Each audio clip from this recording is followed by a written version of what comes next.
Hormuz की खाड़ी दुनिया की सबसे अहम तेल लाइफलाइन। लेकिन अब सवाल ये है कि क्या ईरान सिर्फ यहीं तक सीमित रहेगा? क्या अब ईरान की नजर दुनिया के दूसरे सबसे अहम समुद्री चेक पॉइंट पर है? अगर ऐसा हुआ तो सिर्फ तेल ही नहीं बल्कि पूरे यूरोप की सप्लाई चेन हिल सकती है। और सबसे बड़ी बात, इस रास्ते पर पहले से कई बड़ी सैन्य ताकतें मौजूद है। यानी एक छोटी सी चिंगारी भी बड़ा अंतर्राष्ट्रीय संकट पैदा कर सकती है।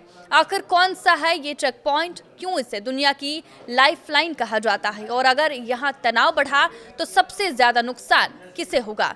आइए समझते हैं। नमस्कार, मैं हूँ साक्षी झा और आप देख रहे हैं न्यूज़ 18 का डिजिटल प्लेटफॉर्म। हॉर्मुज स्ट्रेट से दुनिया के करीब 20% समुद्री तेल की सप्लाई गुजरती है। लेकिन इसके अलावा एक और रास्ता है बाब अल मंदेब जलडमरू मध्य। ये लाल सागर और अदन की खाड़ी को जोड़ता है। यहीं से होकर जहाज स्वेज नहर तक पहुंचते हैं और फिर सीधे यूरोप की तरफ जाते हैं। अगर इस रास्ते पर कोई बड़ा संकट पैदा होता है तो यूरोप और एशिया के बीच समुद्री व्यापार बुरी तरह प्रभावित हो सकता है। पहले भी इस इलाके में हूती विद्रोहियों के हमलों के कारण कई बड़े शिपिंग ऑपरेटरों को जहाजों का रास्ता बदलना पड़ा था। नतीजा, जहाजों को अफ्रीका के कैप ऑफ गुड होप से लंबा चक्कर लगाना पड़ा, जिससे समय भी बढ़ा और लागत भी। अब सवाल यह है कि ईरान का नाम क्यों लिया जा रहा है? ईरान पर लंबे समय से आरोप लगते रहे हैं कि वो क्षेत्र में अपने सहयोगी समूहों को राजनीतिक और सैन्य समर्थन देता है। हालांकि ईरान सीधे तौर पर हर घटना की जिम्मेदारी स्वीकार नहीं करता। अगर भविष्य में इस समुद्री मार्ग पर तनाव बढ़ता है तो असर सिर्फ मध्य पूर्व तक सीमित नहीं रहेगा। यूरोप को मिलने वाला तेल, एलएनजी, कंटेनर कार्गो और रोजमर्रा का सामान महंगा हो सकता है। वैश्विक सप्लाई चेन पर दबाव बढ़ सकता है और अंतर्राष्ट्रीय बाजार में तेल की कीमतों में तेजी देखने को मिल सकती है।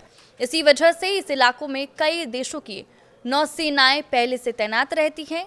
अमेरिका, ब्रिटेन, फ्रांस और अन्य सहयोगी देश समुद्री मार्गों की सुरक्षा पर लगातार नजर रखते हैं। यानी अगर यहाँ किसी भी तरह का सैन्य तनाव बढ़ता है तो कई देशों की सेनाएं आमने सामने आ सकती है। यही कारण है कि विशेषज्ञ इस क्षेत्र को दुनिया के सबसे संवेदनशील समुद्री इलाकों में से गिनते हैं। फिलहाल ऐसा कोई आधिकारिक संकेत नहीं है कि ईरान इस चेक पॉइंट को बंद करने जा रहा है। लेकिन अगर भविष्य में यहाँ तनाव बढ़ता है तो इसका असर सिर्फ मध्य पूर्व नहीं बल्कि यूरोप, एशिया और पूरी वैश्विक अर्थव्यवस्था पर पड़ सकता है। इस पूरे घटनाक्रम पर आपकी क्या राय है? क्या दुनिया एक और बड़े समुद्री संकट की तरफ बढ़ रही है? कमेंट करके अपनी राय जरूर बताएं। फिलहाल इस वीडियो में बस इतना ही। देश और दुनिया की तमाम बड़ी अपडेट्स के लिए आप देखते रहिए न्यूज़ 18।